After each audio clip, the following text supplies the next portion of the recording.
Extinction is a new movie on Netflix that stars Michael Pena and Lizzie Kaplan, and it's directed by a chap called Ben Young.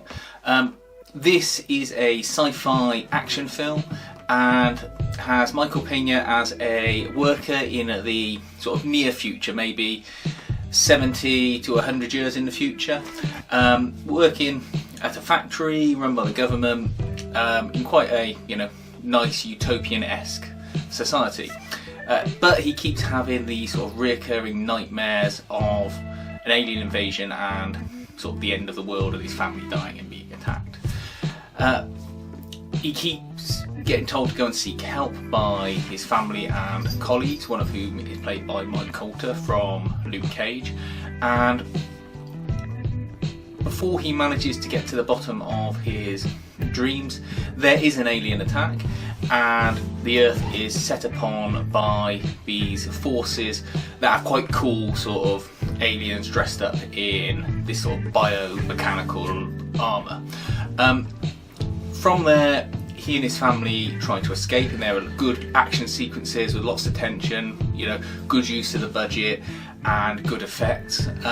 They end up in a underground tunnel system that's foreshadowed earlier by his wife being a city planner and mentioning that she has a good knowledge of the tunnel system, and being stalked by one of the aliens.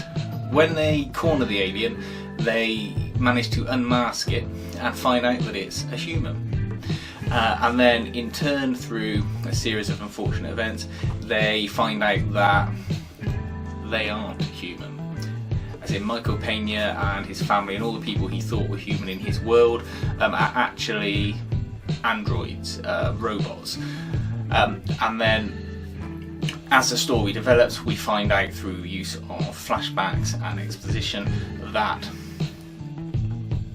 70 odd years ago, humans had created these sort of androids to do their menial tasks for them, and they gained sentience and emotion and basically didn't like being abused, and stood up and started a revolution that forced humans from the planet to go and live on Mars.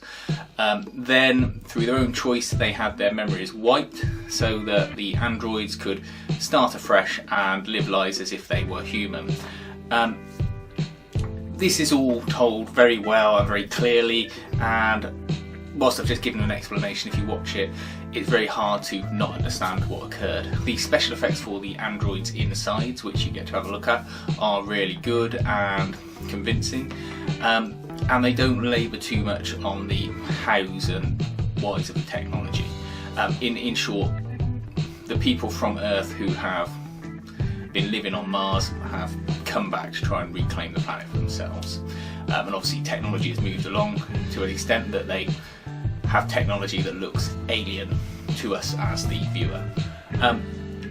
It ends with Michael Pena and some survivors going off to a secret underground military base with Mike Coulter, who's one of the few androids that retained his memories. And it's a kind of film that you wouldn't expect there to be a sequel, and you don't really want there to be a sequel, but you're left thinking about different sort of ideas of identity and society, and how you treat different people and different classes and artificial intelligence and things like that. It's really well written, it's really tight, it's only an hour and a half long, and it's a really enjoyable science fiction film to watch. It's not the kind of film you could watch on the cinema. I don't think it's quite there, but certainly as a wet Sunday afternoon or Saturday evening bit of entertainment for an hour and a half, it's worth sticking on, particularly if you like sci-fi stuff, stuff to do with artificial intelligence, etc., and robots. It's good fun, and I think the good sign of it is that both I and my wife really enjoyed it. So if we've got a film that we both like, and we both like different ends of the spectrum, let's say, for films, then that something is being done properly and well in it. So definitely worth watching Extinction on Netflix.